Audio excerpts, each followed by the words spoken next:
Aqualectra rond belangrijke test positief af. Dat heeft het stroom- en waterbedrijf vanochtend bekendgemaakt.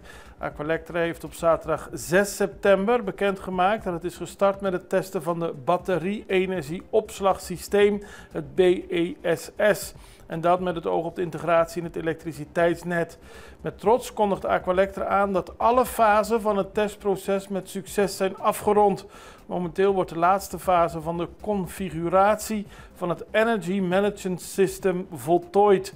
En dat is belangrijk omdat daarmee een betrouwbaarder stroomvoorziening op Curaçao kan worden gegarandeerd met minder stroomonderbrekingen.